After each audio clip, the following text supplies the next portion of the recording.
Bismillahirrahmanirrahim.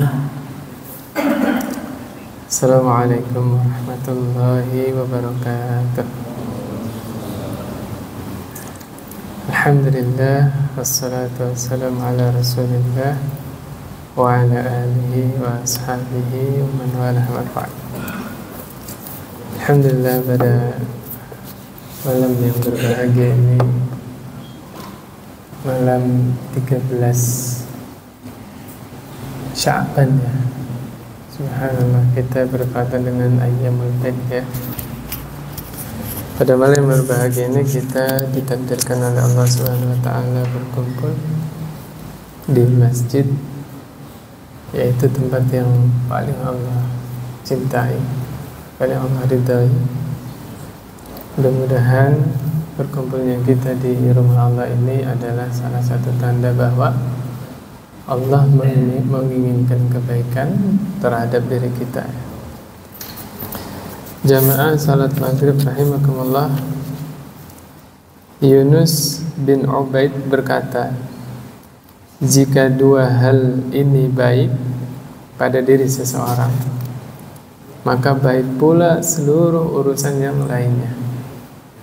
Dua hal tersebut adalah salat dan lisannya. Artinya, kalau salat seseorang itu baik, maka akan Allah perbaiki seluruh urusan yang lainnya. Begitu juga apabila lisan seseorang itu baik, Allah perbaiki seluruh urusan yang lain-lainnya. Jadi dua hal ini. Kadang-kadang manusia karena ketidaktahuannya, memang syaitan menggoda dari arah situ ya. Jadi syaitan supaya berhasil menggoda manusia, diajak berbuat apa aja mau ya, nurut. Yaitu pintu yang paling besarnya adalah pintu dari kebodohan terhadap syariat Islam. Manusia kalau sudah nggak ngerti syariat, udah. Bahkan sampai level manusia ini merasa di atas kebenaran, merasa di atas kebaikan, padahal sama sekali tidak mendapatkan apa-apa di sisi Allah Subhanahu wa taala. Saya pernah sampaikan kan, dalilnya di dalam surah Ghasyiyah, Al-Ghasyiyah ayat 2, 3, 4. Masih ingat nggak Pak? Kemudian surah Al-Kahfi ayat 103, ayat 104. Kesimpulannya, dua surat itu menjelaskan ada model orang-orang yang merasa diri sudah baik, merasa bahwa kebaikannya sudah banyak, ternyata di sisi Allah sama sekali tidak bernilai sama sekali. Gara-gara apa? Bodoh terhadap ilmu agama. Di antaranya jamaah sekalian, nanti di bulan Ramadan datang, sebagian orang ada yang puasanya sebulan penuh tapi nggak sholat. Ada nggak Pak? Nah ini karena ketidaktahuan ya, karena ketidaktahuan seseorang. Jadi dari celah inilah syaitan akan menggoda setiap perbuatan-perbuatan manusia. Gimana biar manusia nggak ngerti agama? Hah? Gimana Pak? Ditawari sesuatu yang lebih asyik, yang lebih enak daripada belajar, daripada pengajian. Makanya kapan waktu ada jadwal kajian, mesti di dalam diri ini akan bentrok. Istrinya ngajak makan di luar, anaknya ngajak main ke tempat liburan di mana, itu akan bertentangan. Syaitan mengajak seperti itu, ya. Supaya apa? Supaya kita nggak ngerti syariat. Kalau sudah nggak ngerti syariat, gampang menjerumuskan, ya. Di antaranya ada orang yang kalau sholat Id, masya Allah semangat. Saya tanya Pak, sholat subuh sama sholat Id mana yang lebih wajib? Sholat subuh. Tapi subhanallah ketika 1 Syawal datang nanti, kan 1 Syawal berarti syaitan baru dilepas. Bener gak Pak? Ramadan dipenjara kan, diikat kan syaitan. 1 Syawal dilepas. Masya Allah, banyak yang tertipu dengan hari raya, yaitu takbiran semalam suntuk, jam 3:30, jam 4 baru tidur. Akhirnya subuhnya kesiangan. Bahkan ada yang tidak sholat subuh. Betul nggak? Sholat subuh sama takbiran mana yang wajib? Nah, ini Pak, dari celah ini syaitan menjerumuskan manusia, yaitu ketidaktahuan dia terhadap syariat Islam. Bahkan ada yang Allah lapangkan rezekinya luas, banyak, rajin sedekah, tapi kurang bisa menjaga sholat. Nanti levelnya macam-macam. Ada yang meninggalkan sholat sama sekali, ada yang sholatnya bolong-bolong, ya kan? Kan kaum muslimin itu ada yang sholat 5 waktu dijaga, tapi nggak tepat waktu. Sholat zuhurnya nantilah, jam 2 udah agak senggang tuh, ya nggak? Sholat asarnya nantilah jam 5 kalau udah beres semua kerjaan. Nah, sholat subuh pun begitu, nanti 5:30 lah, dan seterusnya. Ada levelnya orang Islam yang sholatnya maghrib doang. Ada nggak Pak? Bukan ada, banyak. Kenapa ini? Karena ketidaktahuan terhadap syariat. Gak ngerti kedudukan sholat di dalam Islam itu bagaimana. Ada juga model yang sholatnya itu cuman sholat Jumat doang. Bener ya? Allahu Akbar.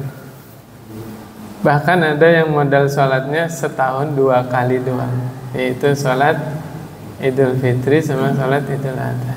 La haula wala quwwata illa billah. Kata Nabi SAW, Ra'sul amri al-Islam, wa amuduhu as-salah, wa dirwatu sanamihi al-jihad. Ya, pokok perkara adalah Islam. Coba Bapak dengar hadis ini langsung paham nggak? Pokok dari segala urusan adalah Islam. Maksudnya apa?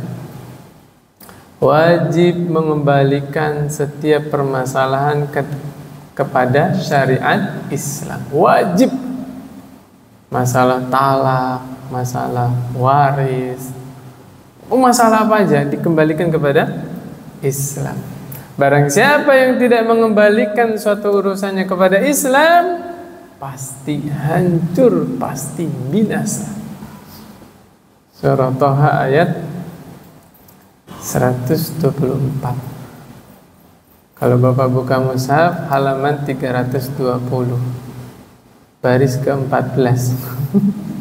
Berapa itu? Apa kata Allah? Wa man a'rada 'an dzikri fa inna lahu ma'isyatan dhanka wa nahsyuruhu yaumal qiyamati a'ma. Siapa yang berpaling dari peringatanku. Zikri di situ apa? Al-Qur'an. Siapa yang berpaling dari Al-Qur'an, maka bagi dia kehidupan yang sempit. Dan nanti di akhirat di padang mahsyar Allah kumpulkan dalam keadaan buta. Allahu Akbar. Orang yang tidak mengembalikan urusan kepada Islam, ya, orang yang berpaling dari Islam, berpaling dari Al-Quran, Allah janji di akhirat nanti Allah kumpulkan dalam keadaan buta. Na'udzubillah min dzalik. Na'udzubillah. Ya, di dunianya sempit kehidupannya, sempit.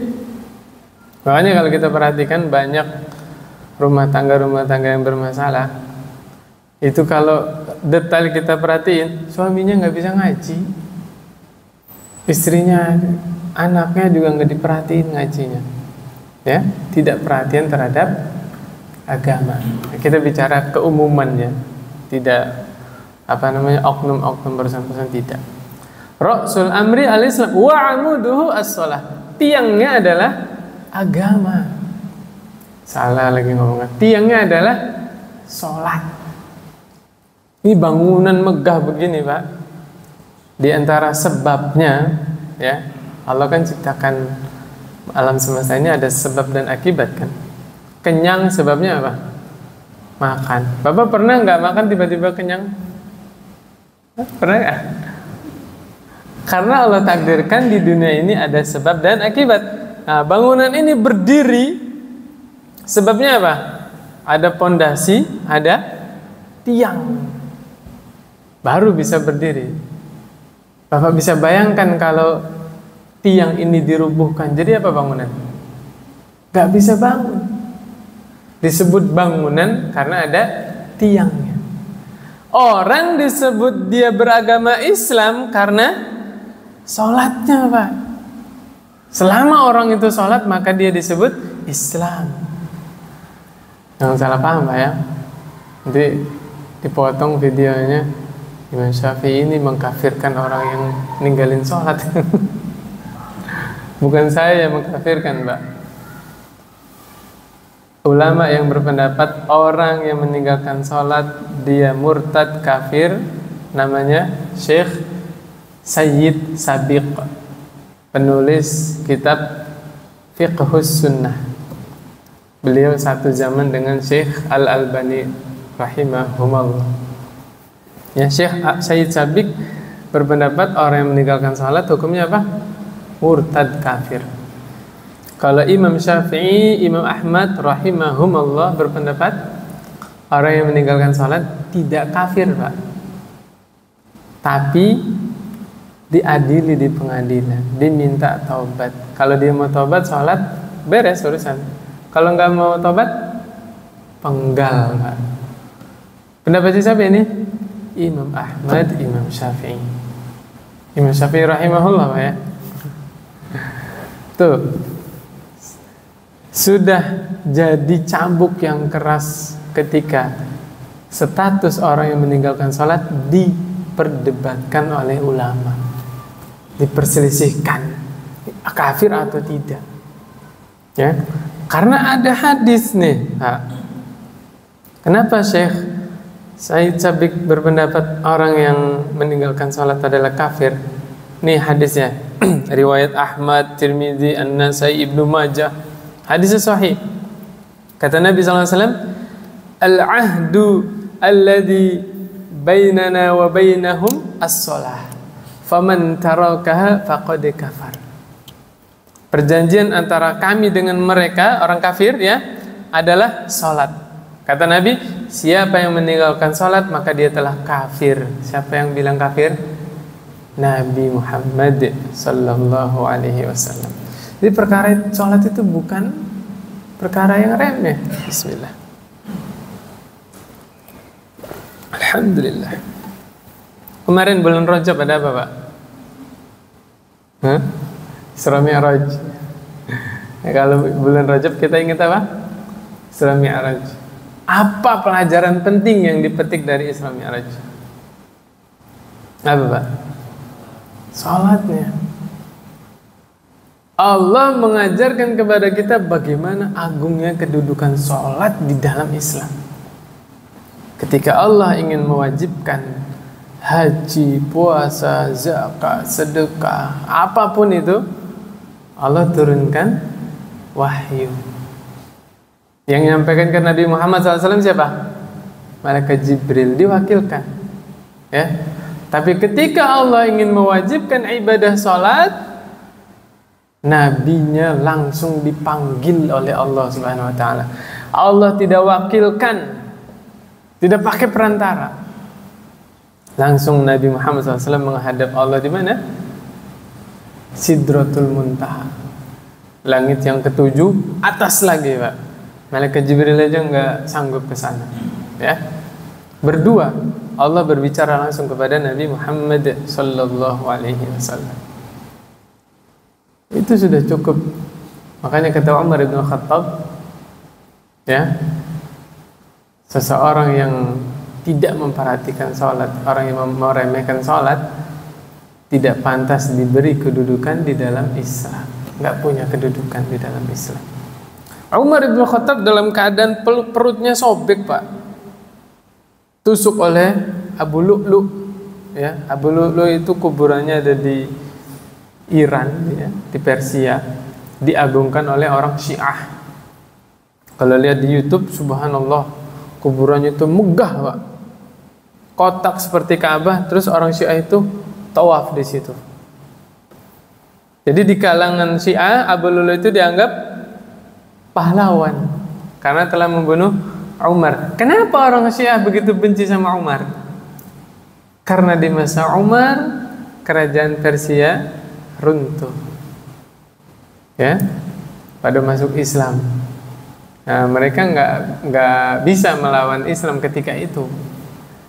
Makanya mereka ingin menghancurkan Islam dari dalam.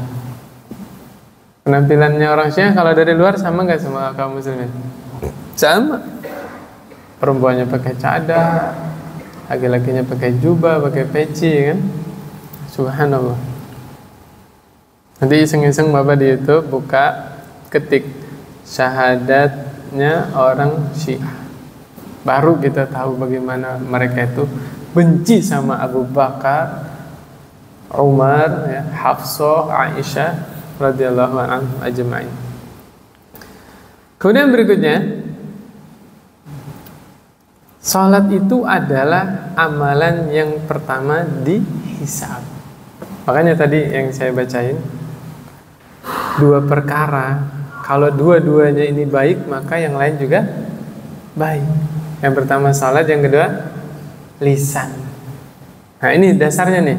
Kata Nabi SAW, inna awwala ma yuhasabu bihil abdu yawmal qiyamah min amalihi salatuhu. Sesungguhnya perkara pada hamba yang pertama kali dihisab pada hari kiamat nanti dari amal-amalannya adalah salatnya. Fa in salahat faqad aflaha wa anjaha. Apabila salatnya beres, maka dia telah aflaha wa anjaha. Aflaha apa? Beruntung. Anjaha, selamat. Nabi pastikan yang salatnya beres ketika diperiksa selamat, beruntung pasti. Ya. Wa in fasadat faqad khaba wa khasara. Tapi kalau salatnya rusak, ya, salatnya nggak beres, maka dia telah nyesel dan rugi. Fa inin taqasa, nah ini ada, jadi salatnya ada nggak beres, rusak, ada yang kurang. Salat yang kurang itu gimana? Ya kita semua salatnya kurang. Baru imamnya selesai Al-Fatihah, langsung inget, tadi motor udah dikunci stang belum ya? Bener gak? Ingat apa lagi Pak?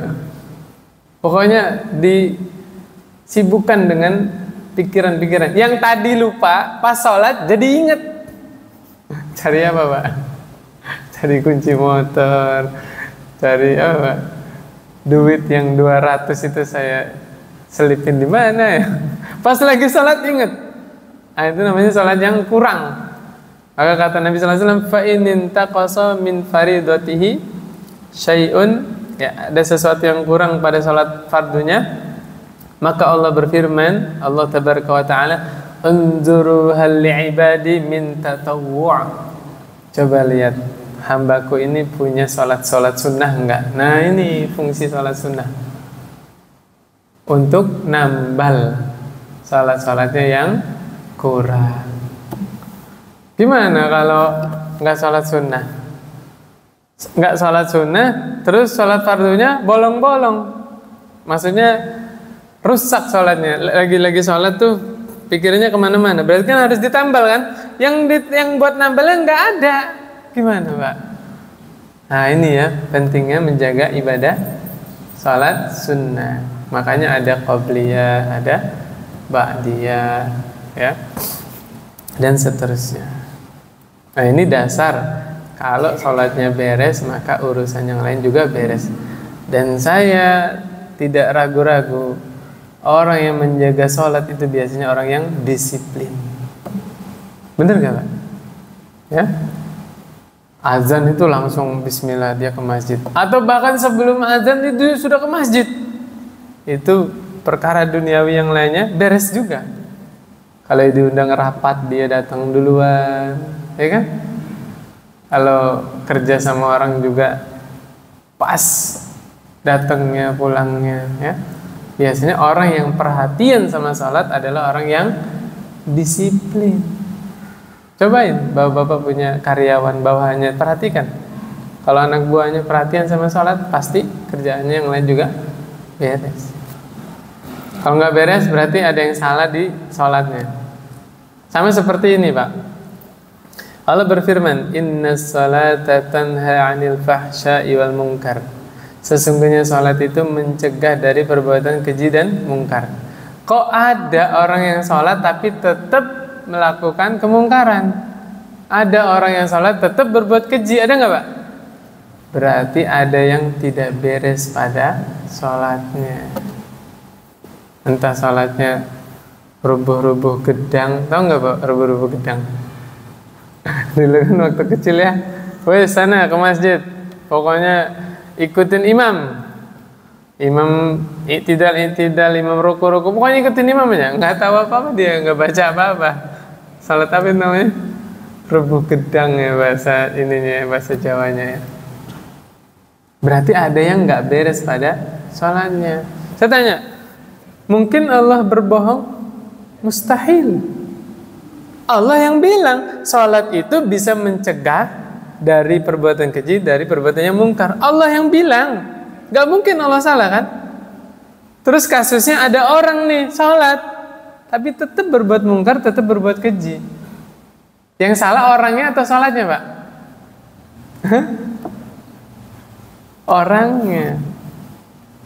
Orangnya belum benar melakukan sholatnya. Coba Bapak yang doa iftitahnya begini, Inna salati wa nusuki wa mahyaya wa mamati lillahi rabbil alamin. Baca itu kan iftitahnya? Apa maknanya, Pak? Sesungguhnya salatku, ibadahku, hidupku, matiku, semua lillahi rabbil alamin. Tuh, semuanya ini milik Allah. Orang kalau udah berserah diri kayak gitu, Pak, takut mau berbuat mungkar, Pak. Jangankan 1-2 miliar, 1-2 triliun, 500 rupiah aja dia nggak berani, Pak. Saya pernah kemarin khutbah Jumat teriak-teriak saya, Pak, marah-marah. Saya bilang begini, Pak, ada suami-suami yang berkhianat, kepala rumah tangga yang berkhianat kepada keluarganya. Yang bagaimana? Yang mereka bawa pulang ke rumah nafkah-nafkah yang haram, hasil korupsi, nipu, nilap, yang bukan haknya dibawa pulang, Pak, dikasih makan ke istrinya, ke anaknya. Padahal bisa jadi istrinya itu rajin sholat malam, anaknya yang rajin ngaji, tapi suami ini berkhianat. Na'udzubillah min dzalik. Ya, nggak berkah. Makanya kalau sholatnya benar, dia betul-betul resapi bacaan sholat itu, takut dia, Pak. Jangankan 1 juta, 2 juta, 500 perak aja itu gak berani dia. Ya, hidup ini hanya sementara, Pak. Buat apa kita ngambil yang haram-haram? Ya, na'udzubillah min dzalik. Kemudian berikutnya, saking pentingnya sholat, Pak, saya yakin teman-teman ini udah insya Allah bagus menjaga sholat ya, Pak ya. Kalau sudah bagus kita menjaga sholat, Pak, tularkan ke keluarga kita. Jangan sampai kita sholat, anaknya dibiarin, istrinya dibiarin. Na'udzubillah min dzalik. Jangan. Ya. Di dalam surah Maryam, Pak, kata Allah Subhanahu wa taala, ini lagi cerita Nabi Ismail. Kata Allah, "Wadhkur fil kitab Ismail." Ceritakan wahai Muhammad di dalam kitab. Cerita tentang siapa? Ismail. Innahu kana shadiqal wa'di wa kana rasulan nabiyya. Nabi Ismail itu seorang yang benar janjinya. Tuh, ada apa, Pak? Lisan. Tadi kan lagi bahasa apa? Lisan kan? Allah ceritakan Nabi Ismail itu orang yang benar janjinya, tidak pernah menyelisih janji. Kalau janji tetap ditepati. Wa kana rasulan nabiyya. Nabi Ismail itu beliau seorang rasul, beliau juga seorang nabi. Lanjutannya nih Pak. Wa kana ya'muru ahlahu bis salati waz zakati wa kana 'inda rabbih mardiyya. Nabi Ismail itu kerjaannya nyuruh keluarganya untuk apa? Sholat, menunaikan zakat tuh. Sunnahnya Nabi Ismail Pak, nyuruh keluarganya menjaga sholat. Jadi yang namanya sholat itu ya bukan kepentingan pribadi saja, keluarganya juga wajib diperhatikan sholatnya. Makanya sampai Nabi SAW berpesan, muru auladakum bis shalah wa hum abna'u sab'i sinin. Perintahkan anak-anak kalian sholat di usia berapa? 7 tahun tuh, 7 tahun udah diajak sholat Pak, udah diperintahin sholat ya. Wadribuhum 'alaiha, pukul wa hum abna'u 10 sinin. Kalau udah 10 tahun nggak mau sholat boleh dipukul Pak. Tapi insya Allah sih kalau dari 7 tahun udah dilatih sholat mah Pak ya, udah dilatih sholat insya Allah nggak nyampe mukul insya Allah ya. Yang lanjutan hadisnya nih Pak, kadang-kadang dilupain sama orang-orang.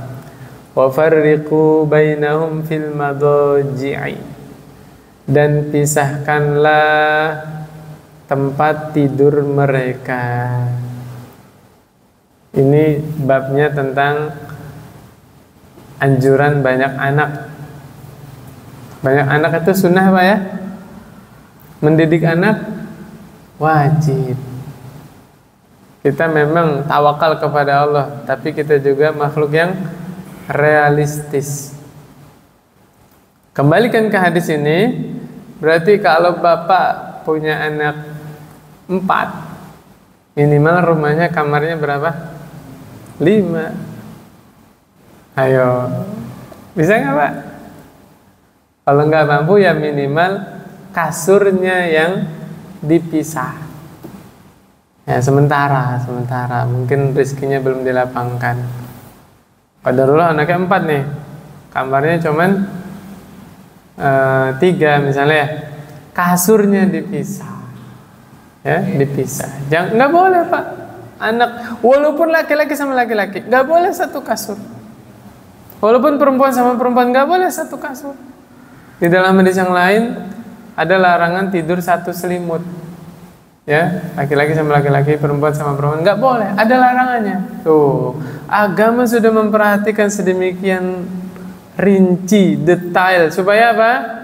Supaya jangan sampai jadi gay atau lesbi, LGBT. Tuh, ya, yang laki sama laki aja suruh dipisah kasurnya, apalagi laki sama perempuan walaupun saudara kandung Pak.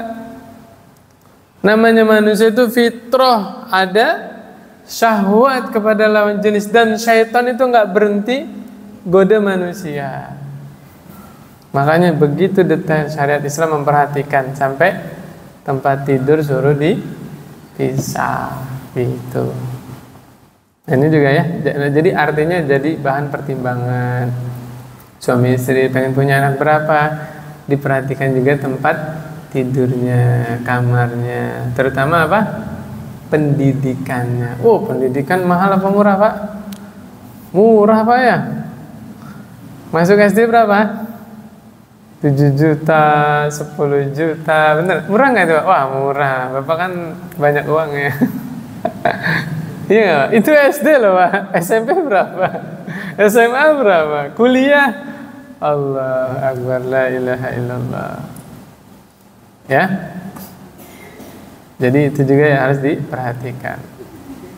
Kemudian Allah ceritakan surah Maryam lagi ya, ayat 59. Fa khalafa min ba'dihim khalfun adha'us shalah. Ya, datanglah sesudah mereka, sesudah orang-orang mukmin meninggal nih, generasi selanjutnya orang-orang yang bagaimana? pengganti yang jelek, yaitu adha'us shalah, orang yang menyia-nyiakan salat, meremehkan salat, wattaba'us syahwat, dan mengikuti hawa nafsu. Apa kata Allah? Fasawfa yalqauna ghayya, mereka kelak akan menemui kesesatan. Allah yang bilang, Pak, orang yang ninggalin salat, yang ngikutin hawa nafsu, dia orang yang bagaimana, Pak? Sesat. Jangan ragu-ragu, Pak. Kan kalau belajar filsafat, orang-orang filosof itu bulat, tahu bulat nggak, Pak? Bulat kan bahasa Jawa ya, bahasa sini muter-muter, nggak ada ujungnya. Nggak boleh merasa benar sendiri, ya kan? Nggak boleh menyalahkan orang lain. Allah yang bilang sesat. Terus kita nggak mau menyesatkan orang yang meninggalkan sholat, yang mengikuti hawa nafsu. Lebih pintar mana? Allah yang bilang. Salah satu kesesatan adalah orang-orang yang meninggalkan sholat dan mengikuti hawa nafsu. Nah, ini juga kita dapat faedah nih. Orang yang meninggalkan sholat itu dia sedang mengikuti hawa nafsu. Jujur deh, Pak, manusia itu paling gak mau diatur. Bener gak, Pak? Males banget kan Pak RT baru dilantik, besok rapat timbul peraturan baru, juk. Waduh, kita aja udah ngadepin aturan agama udah segitu banyak, ditambah lagi aturan-aturan. Iya gak, Pak? Manusia itu paling gak suka diatur. Termasuk puncaknya nanti dia gak mau diatur sama Allah. Na'udzubillah min dzalik. Maka orang-orang yang gak mau sholat, mereka itu orang yang tidak mau diatur oleh Allah. Na'udzubillah min dzalik. Illa man taba wa amana wa amila shaliha. Mereka itu gak sesat kalau kembali, kalau taubat. Kalau gak mau sesat, kuncinya cuman taubat, kemudian beramal soleh. Taubat, beriman, beramal soleh.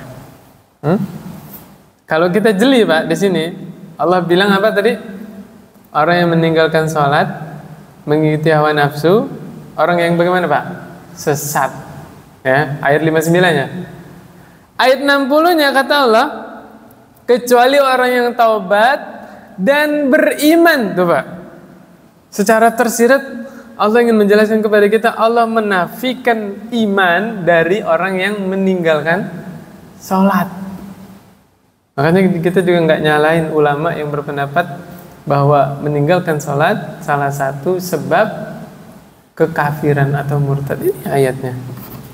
Kecuali orang yang bertobat kemudian beriman, kemudian beramal soleh. Subhanallah, ngeri, Pak. Ya, jangan meremehkan sholat. Saya yakin teman-teman udah menjaga sholat. Maksudnya tularkan kepada keluarga kita, ya. Kata Nabi SAW, man hafadhu 'alaiha kanat lahu nuran wa burhanan wa najatan yaumil qiyamah. Siapa yang menjaga salat, dia dapat cahaya, dapat petunjuk keselamatan di hari kiamat. Wa man lam yuhafiz 'alaiha lam yakun lahu nurun wala burhanun wala najatun. Yang enggak jaga salat, enggak dapat cahaya, enggak dapat petunjuk, enggak selamat di hari kiamat. Nabi yang bilang ini, Pak. Ma'a Qarun wa Fir'aun wa Haman wa Ubay bin Khalaf. Nabi ancam orang yang tidak menjaga salat di akhirat akan berkumpul dengan siapa?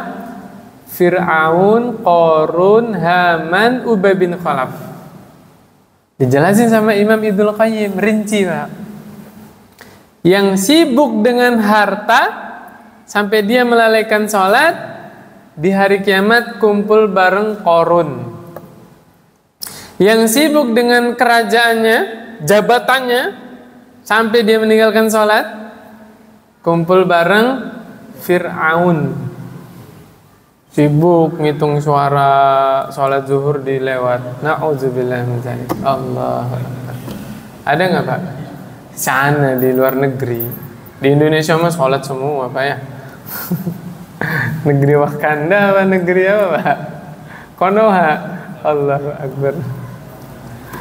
Yang sibuk dengan kekuasaannya, ya, sehingga dia melalaikan salat, nanti di akhirat kumpul bareng Haman. Haman itu kan menterinya Fir'aun Pak, cerdas Pak, arsitek arsitek piramid itu Haman. Wa qala Fir'aunu ya Haman nubnili sarhal la'alli ablughul asbab. Kata Fir'aun, Haman, bangunkan bangunan untukku supaya aku bisa ke langit. Fir'aun bilang begitu ke Haman, ya. Asbabas samawati fa'attali'a ila ilahi Musa wa inni la'adhunnuhu kadhiba. Kata Fir'aun, biar bangunan itu sampai ke pintu-pintu langit, saya mau lihat Tuhannya Musa. Saya kira Musa itu bohong. Lihat Pak, Fir'aun pengen ke langit. Pengen ngapain? Melihat Allah, Robnya Musa, ya. Berarti selama itu Nabi Musa bilang Allah di mana Pak? Di langit. Dakwahnya siapa? Nabi Musa alaihissalam. Jadi sebelum ada ustadz-ustadz yang mengingkari Allah ada di atas arsy, ada di atas langit, Fir'aun udah lebih dulu mengingkari. Kata Fir'aun apa tadi? Wa inni la'azunnuhu kadziba. Saya kira Musa itu bohong. Coba saya mau lihat Allah, mana? Ada nggak di langit? Nah, kata siapa itu? Fir'aun.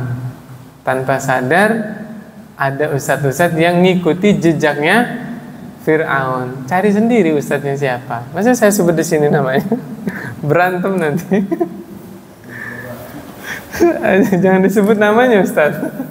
Ya. Di surah ini Pak, apa? Ghafir, nanti Bapak yang penasaran ya, buka surah Ghafir, situ ada ceritanya. Ya, subhanallah.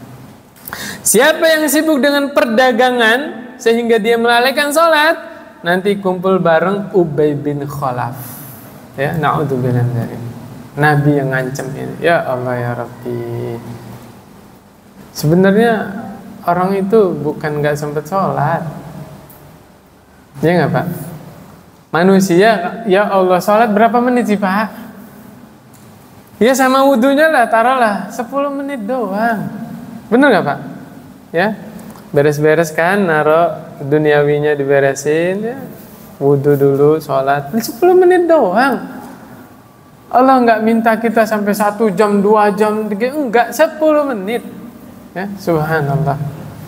Maka orang yang meninggalkan sholat bukan nggak sempat sholat, dia tidak memprioritaskan Allah di dalam kehidupannya. Betul nggak Pak? Iya. Orang yang tidak sholat itu orang yang tidak memprioritaskan Allah di dalam sholatnya. Coba deh, Bapak sesibuk apapun, kalau anak yang ngajak main, ya, istrinya ngajak main kemana, pasti nyempetin kan Pak? Sesibuk apapun kita, untuk istri, untuk anak, sempetin kan Pak? Kenapa? Karena padahal padat jadwalnya. Kenapa? Karena memprioritaskan. Saya prioritaskan istri di dalam kehidupan saya. Saya prioritaskan anak di dalam kehidupan saya. Sepadat apapun, bahkan jadwal itu di cancel. Demi apa? Demi anak istri. Tuh, jadi perkara apa ini Pak? Prioritas. Orang yang hari itu nggak baca Al-Quran, bukan nggak sempat ngaji, dia tidak memprioritaskan Allah, makanya nggak sempat baca Quran, nggak sempat sholat, dan seterusnya. Jadi perkaranya perkara prioritas. Banyak Pak, masalah tazkiyatun nufus sangat luas.